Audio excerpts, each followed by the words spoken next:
नमस्कार साथीहरू, आज म तपाईहरुलाई एउटा सामान्य ज्ञान तर महत्त्वपूर्ण विषय है। यो पनि एउटा सानो कुरा हो तर जानिराख्दा राम्रो है त साथीहरू। यो चाहिँ के हो भने यो जुन धारा छ नि साथीहरू, ट्याङ्की है, यो ट्याङ्की पानीको ट्याङ्की र यो पाइप यहाँबाट लिकेज भइरहेको थियो।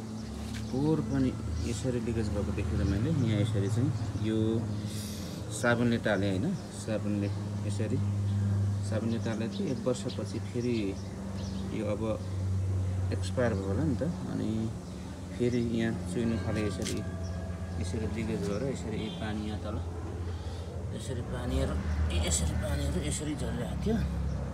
त्यही भएर चाहिँ यो विषयमा मैले सानो भिडियो बनाएर तपाईहरुलाई ल्याइदिएको, किनभने यो तपाईहरुलाई पनि जान्न आवश्यक छ। किनभने कहिलेकाहीँ आफ्नो घरमा हैन, आफ्नो घरको पाइपहरु पानीहरु यसरी चाहिँ लिकेज हुन्छ र यो चाहिँ कसरी यसलाई चाहिँ हामीले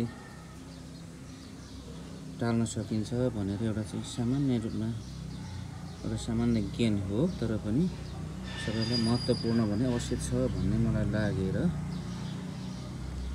भिडियो बनाएर तपाईहरुसँग प्रस्तुत गरेको छु। तपाईहरुले पनि जानिराख्नुस् कि यो हाम्रो पाइपहरु अथवा पानी कतैबाट लिकेज भयो अथवा केही कुरा लिकेज भयो भने यसरी साबुनले, यो चाहिँ साबुन हो है साथीहरु।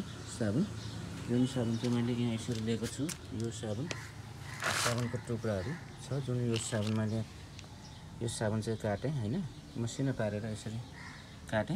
यो मसिनो पारेर काटेको मैले लगाइसकेको छु, यहाँ अलिअलि मात्र छ।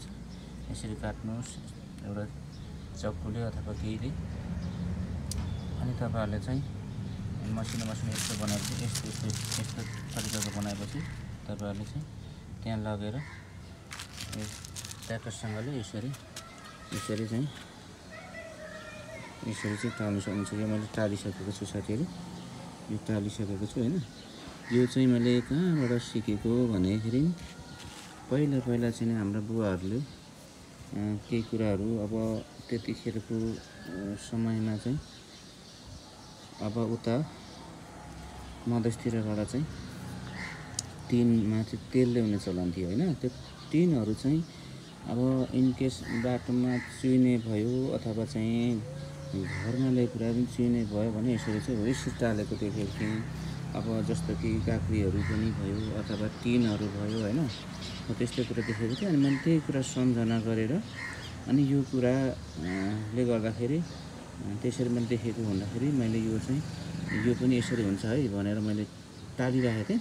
यो 1 वर्षपछि चाहिँ अब यो साबुन अब भयो होला नि त, एक्सपायर भयो होला। अनि त्यसपछि चाहिँ चुइयो हैन, चुएपछि चाहिँ मैले यसपालि फेरि यसरी बनाउँदैछु साथीहरु। हेर्नुस् त, यहाँ तल सबै पानी चुएर यस्तो भइसकेको छ, यस्तो भइसकेको छ। यो यस्तो भएको थियो यसरी पानी चुएर, तर मैले चाहिँ अहिले यो यसरी चाहिँ अब यो टालिसकेको छु साथीहरु।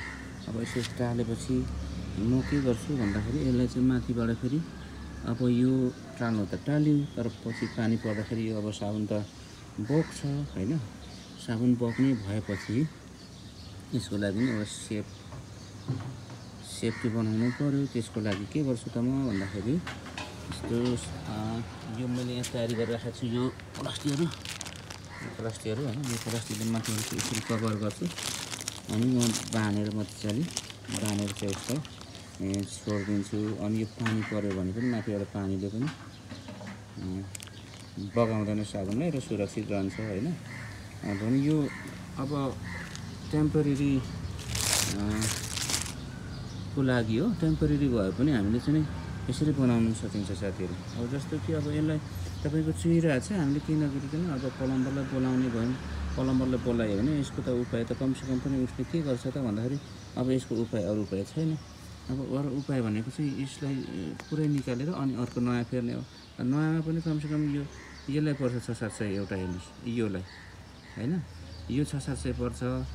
अनि यसलाई पनि तपाईको 400-500 पर्छ भनेदेखि त तपाईको चाहिँ 1000-1200 त हाम्रो बिल उठ्ने भयो। अब उसको ज्याला पनि दिनु पर्यो भन्दाखेरि अब यसरी गर्यो भने त कमसेकम हामीले चाहिँ त्यति भए पनि बचत भयो नि त साथीहरु हैन। त्यही भएर मैले चाहिँ तपाईहरुलाई यो तरिका चाहिँ भिडियो मार्फत देखाइदिउँ भनेर मैले चाहिँ तपाईँहरूले चाहिँ देखाउनु खोजेको साथीहरू होइन।